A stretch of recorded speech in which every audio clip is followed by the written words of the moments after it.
Nós estamos acompanhando o apóstolo Paulo com destino a Jerusalém.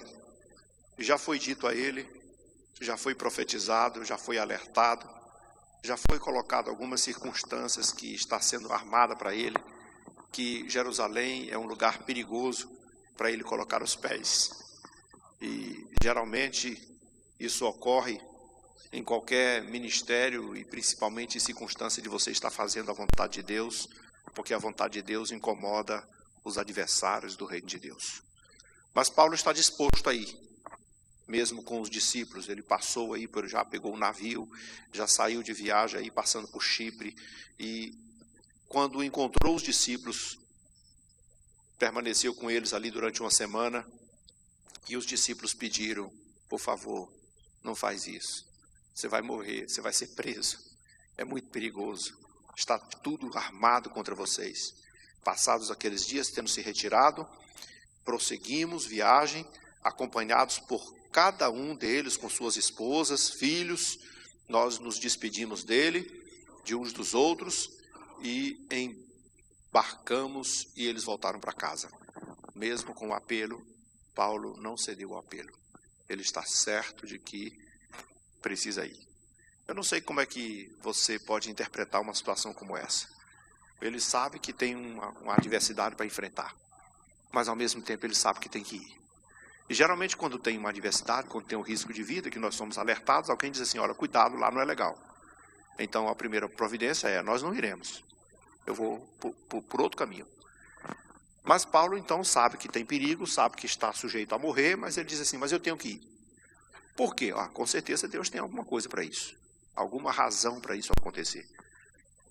E os propósitos de Deus, apesar das dificuldades, apesar dos perigos, apesar das adversidades, os propósitos de Deus hão de prevalecer. A vontade dele tem que prevalecer. Por isso, quando nós concluímos a viagem de Tiro, chegamos a Ptolomaida, onde saudamos os irmãos, passando alguns dias com ele. No dia seguinte partimos e fomos para Cesareia, e entrando na casa de Filipe, o evangelista, que era um daqueles diáconos, lembra do Filipe, diácono, que foi lá no capítulo 6 de Atos, ficamos com ele. Ele tinha 4 filhas donzelas que profetizavam. Nós ficamos ali com ele alguns dias, e nesse período desceu da Judeia um profeta chamado Ágabo. E o profeta, tem essas duas situações aqui para vocês entenderem, porque as filhas de Filipe profetizavam. Existe uma diferença entre ser profeta e profetizar. Ser profeta talvez fosse ainda naquela visão ainda de João e dos profetas mais do Antigo Testamento, que tinham, já estava praticamente em extinção naquele ministério, como já no Novo Testamento. Mas profetizar, uma pessoa que está usada por Deus, tem o dom de profetizar, e Deus pode usar pessoas para profetizar. Durante um culto de oração, pessoas, homens, mulheres, moças, garotos, crianças, qualquer pessoa pode ser usada em profecia. O único problema é que às vezes a pessoa é usada em profecia e aí ele começa a se autodenominar profeta. Então, quem profetizou não é profeta, apenas profetizou, foi usado em profecia. Mas não pode dizer assim: eu sou profeta. Lembra que Saul também profetizou. E numa situação bem atípica, ele profetizou. Mas não, o profeta Saul, não. Ele profetizou. E aqui no Novo Testamento, profetizar é uma coisa, inclusive um dos dons do Espírito Santo, dom de profetizar, dom de profecia. Você pode profetizar, está orando a Deus, vai pedir a Deus para profetizar. Mas isso não dá a você o título de profeta. Quando nós distinguimos bem isso aí, nós evitamos uma série de erros e uma série de complicações aí que são trazidas por consequência disso. Então as filhas de Filipe profetizavam, mas o Ágabo era profeta, chamado aqui ainda de profeta. Ele, vindo ter conosco, tomou o cinto de Paulo e, ligando as mãos e os pés, ele disse: assim e assim farão os judeus em Jerusalém com o dono desse cinto. Então ele também teve a visão de que Paulo seria preso. Ele também teve a visão de perseguição e de tribulação e de prisão.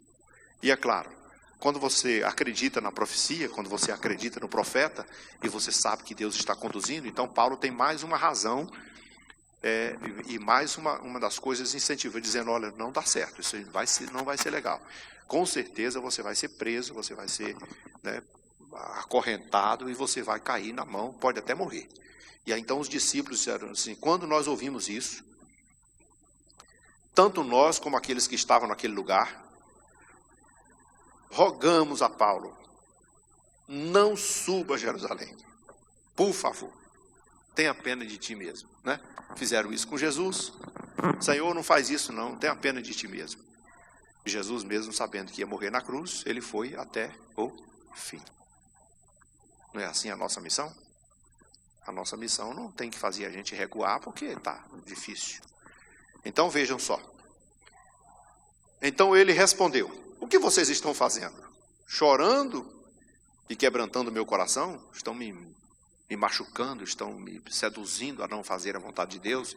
Estão me deixando mais abalado do que eu já estou? Eu estou sabendo que vou passar por isso. E isso, o fato de estar preso, eu estou pronto, não só para ser preso, mas também para morrer em nome do Senhor Jesus Cristo. Estou preparado para isso. Então, ele tinha plena consciência. Eu acho que quando a gente olha por esse lado assim, a gente diz assim, Paulo tem a certeza de que ele está no plano de Deus, na vontade de Deus. E quando você está absolutamente convicto que está no plano de Deus, então para você não faz diferença ser preso, morrer, estar ali ou estar acolá. Você sabe o seguinte, se for o plano de Deus que eu morresse, que eu morra, eu vou morrer. Se for o plano de Deus que eu não morra, eu não vou morrer. Se Deus ainda tiver algo para mim fazer, eu vou fazer. Porque isso denota a fé. Eu sei que o que vai acontecer comigo na minha vida é plano de Deus. E então não importa qual seja o plano de Deus. Se é para morrer, se é para ser preso, se é para viajar, se é para pregar, se é para ser solto, se é para ser livre, pregador, não importa. Importa é que a vontade de Deus seja cumprida. Porque o que acontece, por exemplo? Deus usa a pessoa de todas as formas. Tem pessoas que às vezes, olha, eu fui adoentado e fui parar no hospital, e lá no hospital eu fiquei lá internado, eu nem sei porquê, de repente aconteceu. Aí lá no hospital, às vezes você, por uma circunstância, já aconteceu isso com pessoas, né? Orou por um doente, e Jesus salvou a vida do doente, ou às vezes livrou ele do inferno, ou então tornou ele um grande evangelista, ele saiu de lá transformado, ajudando pessoas. Então Deus levou você até lá para isso. Deus coloca situações difíceis na nossa vida até para ter uma conversa conosco. Nós somos tão agitados, né? Paramos quase pouco para conversar com Deus. De repente acontece uma adversidade e o Senhor diz, você parou aí, né? Vamos conversar, né? Vamos trocar uma caixinha aqui nós dois. Está na hora. Porque nós precisamos disso. Né, em algumas situações, e todos os seres humanos são vulneráveis, estamos sujeitos às enfermidades, às adversidades, aos problemas, em todos os sentidos, ninguém está imune aos problemas que assolam a sociedade como um todo, mas a vontade de Deus na vida do crente é absolutamente certa, é Ele que tem que fazer a sua vontade, e quando você tem essa certeza, então pronto, então eu vou, é para ir eu vou, é para morrer eu vou morrer. É para ficar, eu vou ficar. Lembra quando Jesus estava naquele episódio de Lázaro? Ele estava em Betânia, houve uma perseguição, houve uma tentativa de matá-lo, e ele foi embora. As pessoas queriam apedrejá-lo, e ele foi embora. Naquele momento, ele foi embora. Aí, quando ele estava no caminho, alguém voltou e disse, olha, está difícil lá a situação, eu sei que o senhor está meio atormentado aí, tem gente querendo te matar, mas o amigo Lázaro, aquele que tu ama, ele está muito doente. Está muito doente. Jesus continuou a sua jornada.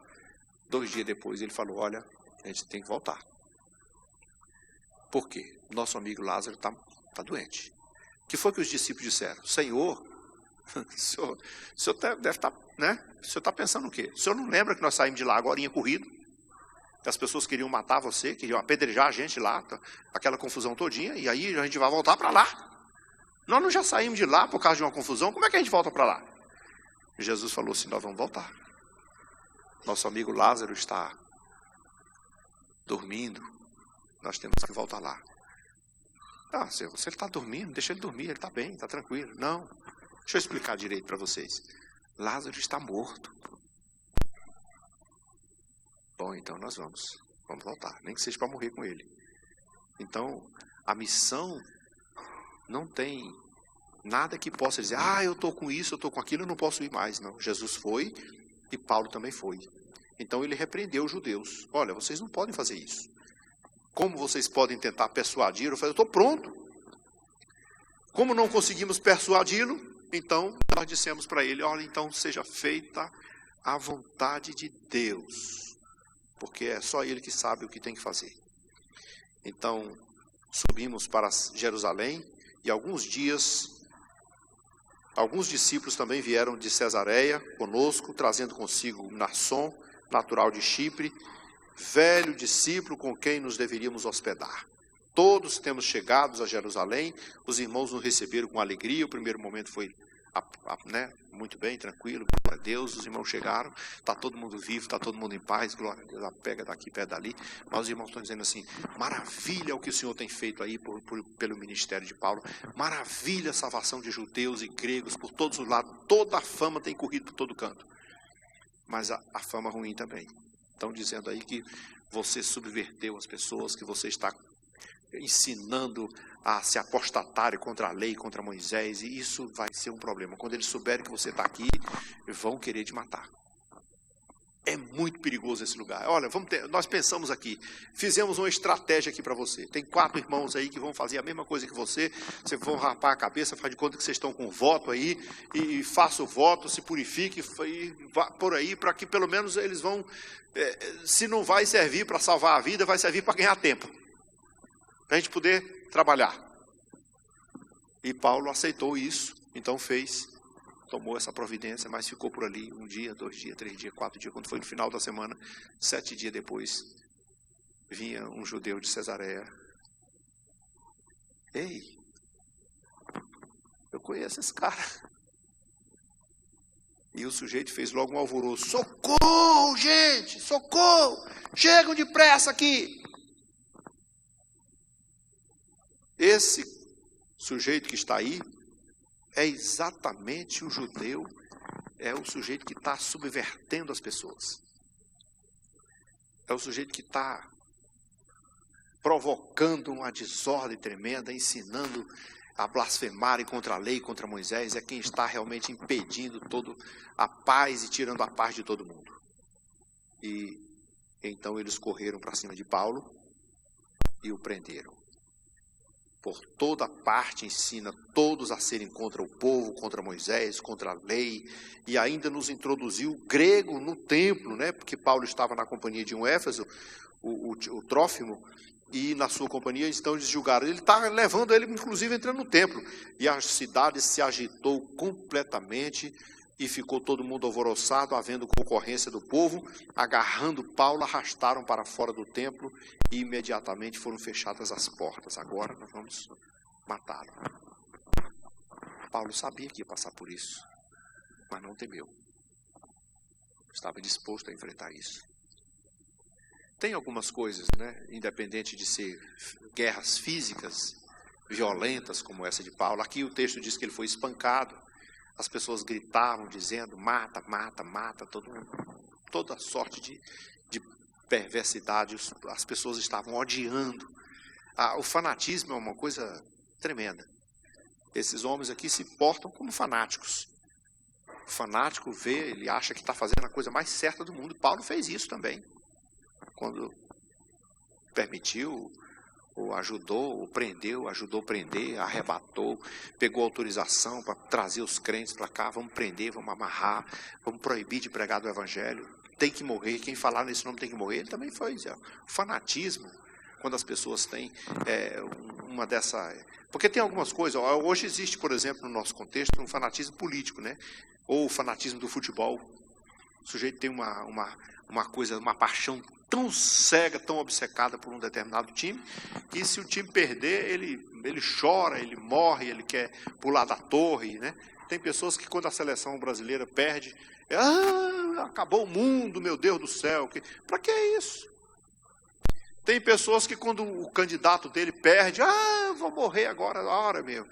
Deixa eu dizer uma coisa para vocês, o país precisa de Deus, acima de tudo, precisa de oração. Mas A Bíblia diz que as autoridades são Deus quem coloca. Então, se Deus deixou entrar alguém, aguenta firme aí que o plano é dele. Dizem os velhos ditados por aí que o povo tem o governo que merece.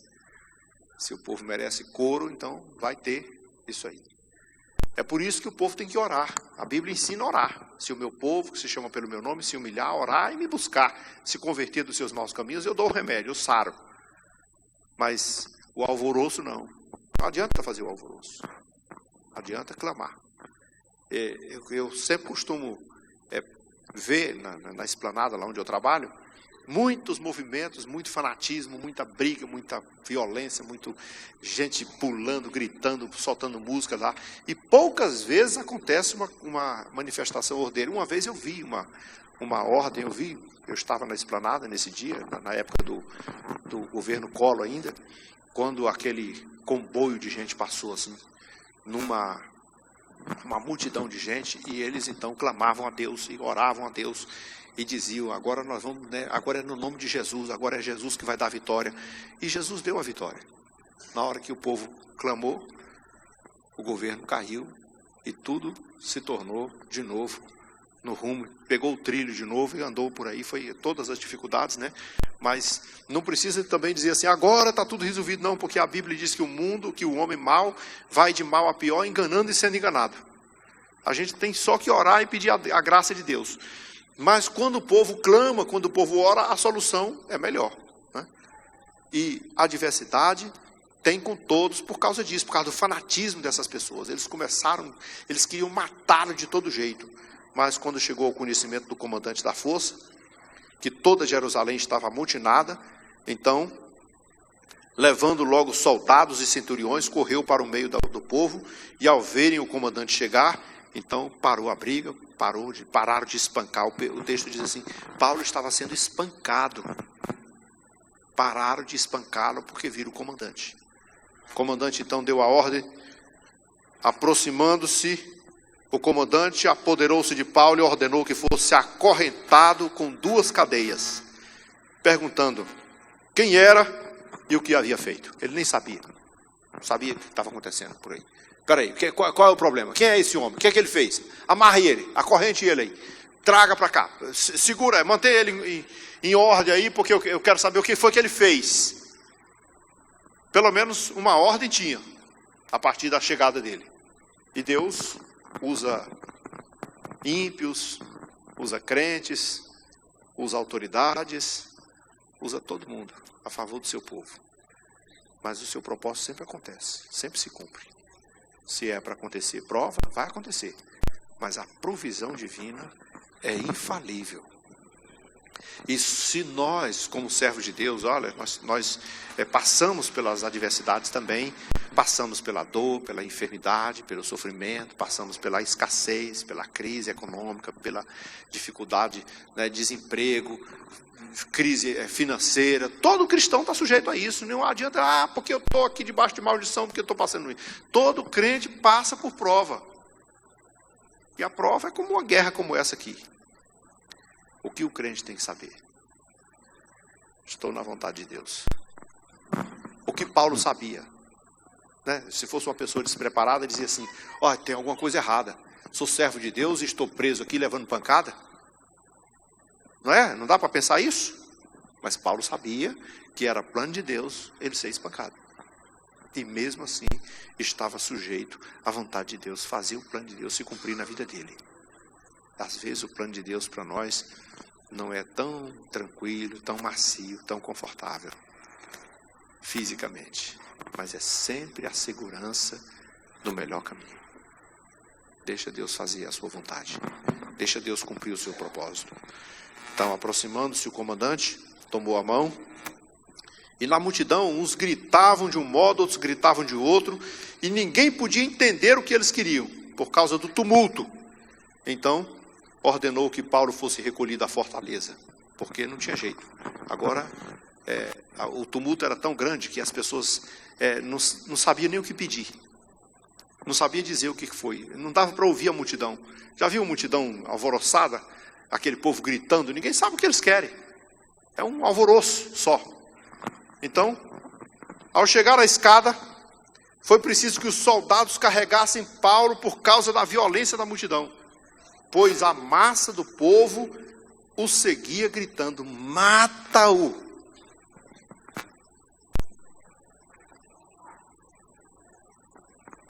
Quando nós estamos fazendo alguma coisa para Deus e de repente alguma coisa parece que não está dando certo, aí você diz assim: Deus me deixou. Não é assim que a gente pensa? Quando está debaixo de uma luta, de uma prova, perseguição, tumulto, tribulação, aí a primeira coisa que você julga é: ah, meu Deus, o que é que houve? Ah, não, o Senhor só pode ser, então Deus não está aqui nesse negócio. O povo tem a tendência de achar que Deus sempre está no meio da coisa, da onda, né? Mas no meio da prova também. E quando as coisas não estão dando certo também, o cristão precisa de quê? De convicção.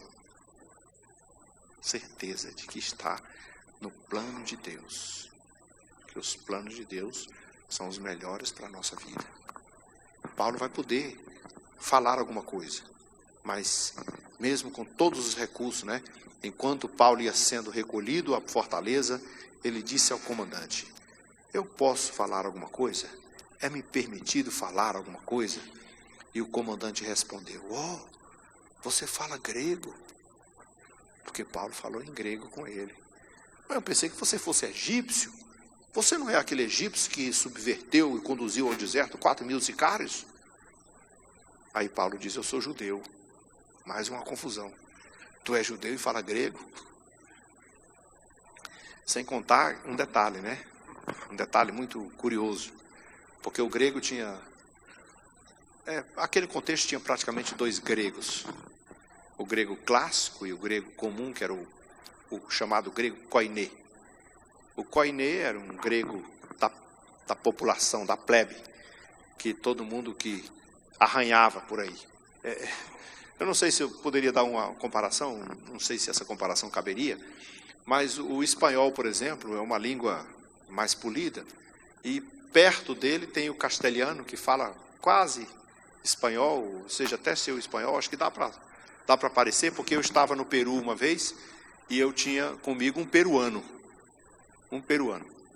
e nós fomos até um museu da Espanha, onde havia lá um lugar onde tinha feito uma inquisição, um ambiente de tortura lá, e tinha um espanhol explicando as coisas e contando a história. E o castelhano era meu intérprete, e tinha coisa que ele não entendia.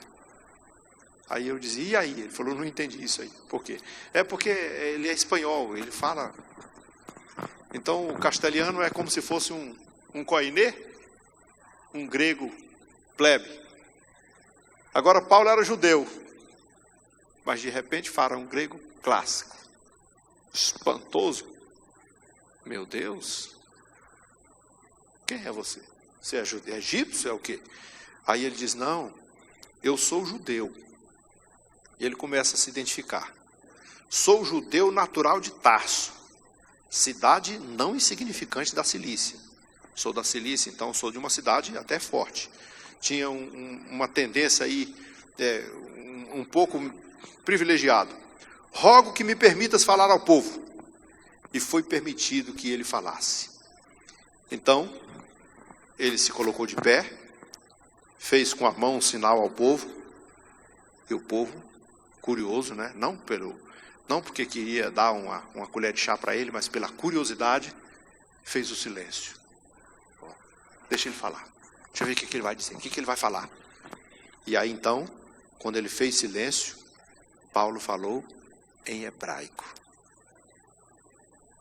Aí mais uma coisa chamou a atenção, né? O cara fala grego clássico, mas fala hebraico. Para alguns ele era judeu, para outros ele era romano. Mas ele, pelo menos uma coisa ficou clara: ele não era uma pessoa qualquer. Ele tinha muita informação. E quando o povo ouviu e percebeu que ele falou em hebraico, então o silêncio ainda aumentou ainda mais. O que esse homem vai dizer agora? Nós vamos ver na semana que vem que Paulo vai começar a fazer aqui, nesse texto, e depois ele vai fazer de frente do governador, e depois de frente do rei, e vai até apelar para César. Sempre Paulo vai fazer questão de testemunhar minuciosamente a sua experiência com Cristo. E essa é uma das coisas mais fantásticas do seu ministério, porque Paulo era uma figura respeitada, uma figura importante. E ou com pressão ou sem pressão, ou diante do pequenininho ali, ou diante do rei ou do governador, ele sempre tinha a mesma versão da história. Eu tenho uma experiência com Jesus. E essa é uma das coisas que nós precisamos vivenciar na nossa vida. Você e eu, nós temos cada qual as nossas experiências com Cristo. A questão é, como nós estamos passando essa informação para as outras pessoas? E se nós de fato estamos fazendo isso? Os nossos amigos, nossos colegas e até as autoridades que estão acima de nós, se Jesus está sendo norteado por nosso intermédio. As pessoas estão olhando para nós e estão vendo, realmente ele tem uma experiência extraordinária. Paulo vai fazer o seu discurso no próximo texto e falar em hebraico, e mesmo com toda a pressão, ele vai ser ouvido. Talvez a gente entenda melhor porque Deus permite que ele vá para as cadeias, porque de lá de dentro das cadeias, pessoas que jamais ouviriam vão ter oportunidade de ouvi-lo. Por isso que Deus diz para ele, você nem sabe o tanto que você vai sofrer pelo meu nome, mas você vai testemunhar para reis, para gentios, para gente grande, gente importante. Por quê? Porque de outro lugar, irmãos, deixa eu dizer, de outro lugar, Paulo jamais, não tem um palco, não tem um púlpito, não tem uma plataforma no mundo que Paulo subisse e fizesse um discurso para o rei parar para ouvir. Mas lá dentro da prisão, o rei vai ouvir, o governador vai ouvir, os soldados vão ouvir, autoridades importantes vão ouvir. Então os planos de Deus, só ele mesmo pode escrever. Mas a maneira, o método que ele usa, não importa. Ele tem um instrumento na mão dele, preparado para qualquer situação. Que o Senhor nos abençoe. E nós voltaremos com esse texto que com certeza tem muito pela frente. Pastor Joel com os avisos finais.